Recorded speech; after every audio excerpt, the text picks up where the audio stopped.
বন্ধুরা, এক সময় এই প্রচণ্ড গরমে মনে হয় যে আর বাগান করবই না, বাগান করা ছেড়ে দেবো। এত গরম, গাছে পরিচর্যা করা কঠিন ব্যাপার হয়ে গিয়েছে। দুবেলা তিনবেলা করে গাছে জল দিয়েও আমরা ক্লান্ত হয়ে পড়ছি।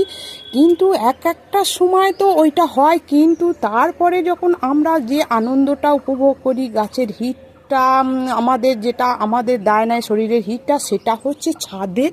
দেখুন, অনেকে তো অনেক টাকা খরচা করে ছাদে সেট করছেন, কিন্তু আমি বলবো সেই টাকা খরচা না করে আপনারা ছাদে কিছু গাছ আপনারা লাগান। সেটা শুধুমাত্র আমাদের শরীরের জন্য না, ছাদের হিটটাও কম হবে। এই যে ছায়াটা, গাছের ডালপালা ছায়াটা যখন ছাদে পড়বে তখন তার হিটটাও কম হবে। আর রাত্রির বেলায় যখন এই গাছের তলায় সাইডে বসবেন তখন কি সুন্দর হাওয়াটা দেবেন।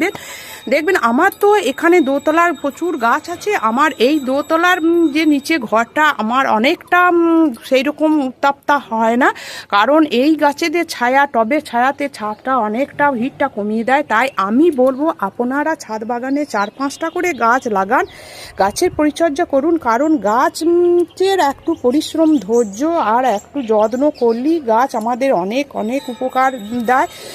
শুধুমাত্র ফুল ফল দেয় না, আমাদের ছাদকেও আমাদের প্রচণ্ড এই গরমের হাত থেকে রক্ষা করে। তাই ভিডিওটি যদি ভালো লেগে থাকে আপনারা প্রচুর লাইক করবেন, কমেন্ট করবেন এবং সাবস্ক্রাইব করে আমার সবুজ বিলা ইউটিউব চ্যানেলের পাশে থাকবেন। আমার ছাদ বাগানে দেখতে পাচ্ছেন কত গাছ আছে, তাতে আমার ছাদের হিটটা কম হয়। তাহলে চিন্তা কিসে, আজ থেকেই আপনারা বসিয়ে ফেলুন ছাদে এইরকম নানা ভ্যারাইটিসের গাছ। তাতে আমাদের এই গরমের হাত থেকে আমরা কিছুটা তো রেহাই পাবো।